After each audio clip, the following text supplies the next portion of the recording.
종목들 계속 편입하고 있고 그다음에 실시간으로 여러분들께 좀 도움을 드리고 있는데 자 오늘도 마찬가지로 시장에서 우리가 반드시 봐야 되는 종목 좀 저점 종목으로 준비를 했습니다. 한번 편입을 해보도록 할게요. 제가 오늘 오늘장 한마디에서 말씀드린 내용이 바로 테슬라 고평가 전망의 급락이라는 주제로 말씀을 드렸습니다. 지금 JP모건에서 테슬라는 지금 주가가 고평가가 돼 있고 적정 주가가 $80다라고 얘기를 했는데요. 지금 현재 주가가 뭐 $600 왔다 갔다 하니까 현 주가 대비해서 무려 마이너스 한 80%는 빠져야 됩니다. 네, 그만큼 엄청나게 목표가를 하향시켰다라고 말씀을 드리겠는데 이거는 이제 우리가 과거 이제 JP모건 같은 경우에 한 3년 전에 테슬라는 앞으로 좀 어렵다. 지금 그 기대감만 있고 실질적으로 보여주는 것이 없다라고 해서 그때 당시에도 목표가를 굉장히 많이 낮췄고 그 다음에 뭐 중립 의견, 하향 의견을 냈었습니다. 그래서 그 이후로 주가가 무려 한 20배 넘게 올랐거든요. 예, 그래서 증권사 리포트는 여러분들이 한번 참고만 해주시기 바라겠고 물론 제가 테슬라를 들고 있어서 이런 얘기를 하는 건 아니고요. 오늘 제가 가지고 나온 종목이 바로 2차 전지 쪽으로 제조장비 쪽으로 가지고 나왔기 때문에 여러분들께 말씀을 드려보도록 하겠습니다. 자, 이 종목 한번 먼저 편입을 하기 전에 여러분들께 추가적으로 그 말씀을 좀 드려본다면 지금 시장은 우리가 주도주는 뭐 특별히 없는 상황이고요. 다만 현재 바닥권에서 그동안 소외되어 있던 종목들이 올라오고 있다라고 말씀드리겠습니다. 자, 그래서 제가 어제 휴무인 관계로 전화 연결로 편입한 종목이 있죠. 바로 에어부산이라는 종목입니다. 에어부산 지금 일단은 뭐 거의 뭐 최저점에서 넣었다라고 말씀을 먼저 드리도록 하겠고요. 아직은 특별하게 시세가 나오지는 않고 있습니다. 종목이 사자마자 급등하는 것도 물론 좋겠죠. 어떻게 보면 이제 방송이라는 거는 우리가 이 당일 또는 다음 날만 기억하는 경향이 많기 때문에 우리가 뭐 매니저가 한 달 전에 어떤 종목을 좀 밀었구나 이런 거 사실 솔직히 기억을 못합니다. 다만 항상 이렇게 좀 저점에서 편입을 하는 종목들이 항상 수익을 준다라는 거 여러분들께 말씀드리면서 에어부산 같은 경우에는 아시아나항공 그룹 계열사의 바로 저가항공 라인입니다. 그래서 우리가 대한항공과 아시아나항공이 합병을 했을 시에 이 에어부산은 우리가 이제 물론 합병을 해도 수급이 들어올 수 있고요. 또한 대한항공도 이미 저가항공 브랜드를 가지고 있죠. 진에어 등. 그렇기 때문에 이 에어부산은 따로 매각을 할 가능성도 있습니다. 그래서 우리가 봐야 된다라는 관점에서 제가 어제 편입을 했다라는 거 말씀드리도록 하겠습니다. 자, 좋습니다. 그러면 오늘 신규 종목 한번 편입을 해보고요. 여기에 따른 관련된 내용들 한번 말씀을 드려보도록 하겠습니다. 자, 오늘 제가 편입할 종목은요. 이 바로 2차 전지 전극재 쪽으로 편입을 한번 해보겠습니다. 바로 CIS고요. 6,990원 현재가 바로 편입을 하도록 하겠습니다. 자, 이 종목 같은 경우에는 지금 최고점인 9,400원을 찍고 난 이후에 현재는 주가가 턴어라운드 되는 시점이라고 말씀을 드리겠습니다. 자, 그래서 전 고점까지 추가적으로 충분히 상승할 수 있다라는 관점에서 말씀을 좀 드리도록 하겠고요. 동사는 바로 이제 리튬 2차 전지 쪽을 생산하기 위한 제조 장비 쪽이다라고 말씀드리겠습니다. 그래서 앞으로 이 전기차 시장은 뭐 테슬라도 이번에 우리 그 국내에서 대리운전 기사가 운전을 하고 운전자는 옆에 타고 있다가 사고가 났죠. 그래서 모델 X입니다. 모델 X. 이 테슬라의 SUV 중에서 가장 그 좀 비싼 라인이고 그다음에 이제 아직 국내에는 출시가 안 됐지만 이제 SUV 중에서 중소형 모델이 모델 Y인데 이번에 사고 난 모델은 모델이 그 윙도어라 그래서 문이 위로 열리는 모델 X입니다. 그래서 이게 이제 사고가 나서 오늘 뭐 관련주들도 뭐 특별히 수급이 들어오고 있지는 않습니다. 직접적인 연관은 없지만 아무래도 노이즈가 있을 수 있죠. 그래서 이게 이제 어젯밤 일어났던 일인데 오늘 그런 상황에서 저는 오늘 저점에서 편입을 하는 겁니다. 어찌됐건 우리가 뭐 보면은 항상 테슬라 같은 경우에도 2017년, 2018년, 2016년 늘 사고에 대한 어떤 그 노이즈 그리고 뉴스는 늘 있었습니다. 중요한 거는 뭡니까? 중요한 거는 그런 일련의 사고들이 물론 우리가 뭐 전기차나 자율주행에 대한 어떤 그 우려감을 나타낼 수는 있겠지만은 항상 이 대세를 거스를 수는 없다라고 저는 생각을 합니다. 그래서 지금 뭐 테슬라가 이번에 또 사고가 났지만 그렇다 그래서 전기차 시장이 끝나진 않는다. 성장은 계속된다. 그리고 배터리 시장의 성장도 계속된다라고 저는 말씀을 좀 드려보도록 하겠습니다. 자, 그러면 CIS에 대한 지금 관련된 내용을 한번 제가 화면에서 말씀을 드려보도록 하겠습니다. 자, 우선은 CIS 오늘의 종목이고요. 자, 한번 내용 보도록 할게요. 여러분들 그 이해를 돕기 위해서 제가 이런 그 지금 회사 홈페이지에 있는 공장 그 전경을 준비를 해봤는데요.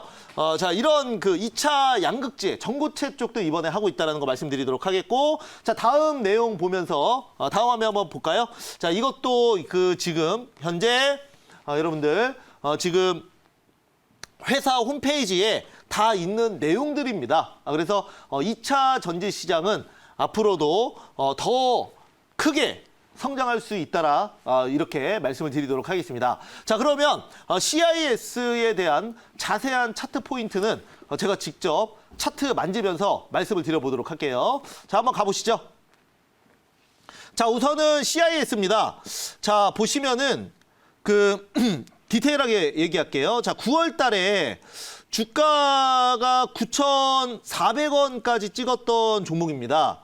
그 이후로 계속 주가가 눌려 있었죠. 그래서 10월, 11월, 12월 달까지 특별히 시세 없이 주가 계속 눌려 있다가 이제는 매물을 거의 다 소화했다라고 보기 때문에 오늘 가지고 나온 거고요.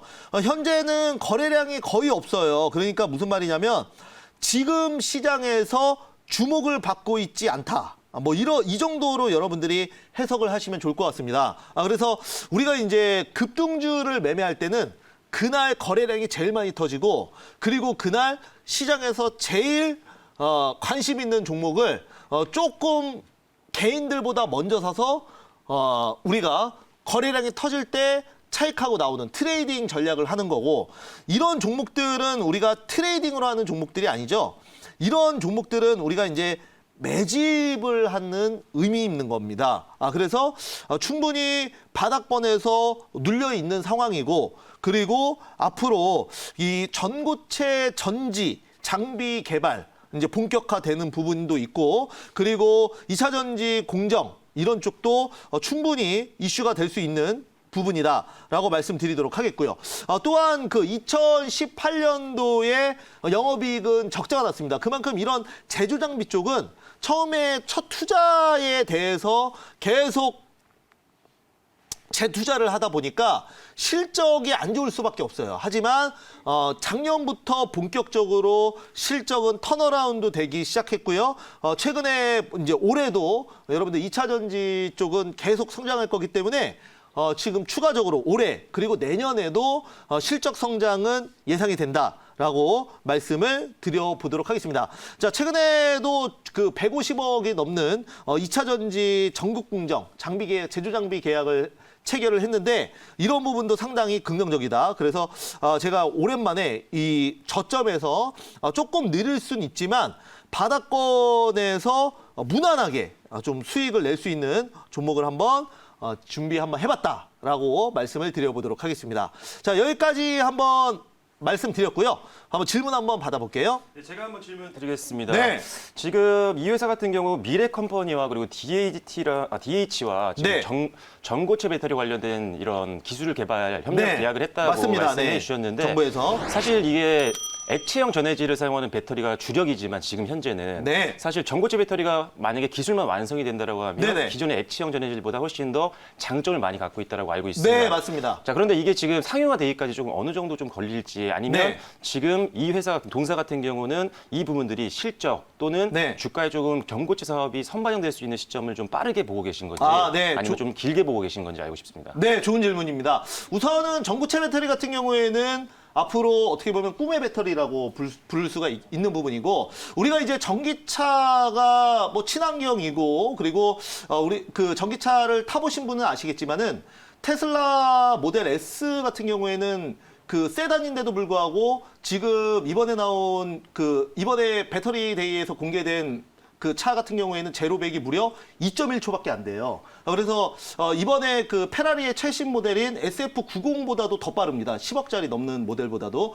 그만큼 여러 가지로 그 장점이 많지만 지금 그 배터리의 최대 단점, 바로 이제 충전 시간, 그리고 또한 그 거리, 이런 부분이 아직은 현 배터리로는 해결이 지금 안 되고 있습니다. 예를 들어서 자동차의 그 지금 거의 뭐 내연기관에서 최고의 기술력이라고 할 수 있는 포르쉐 같은 경우에도, 포르쉐에서 이번에 전기차 나온 것도 포르쉐 타이칸 같은 경우에 1회 충전에 400km가 못 가거든요.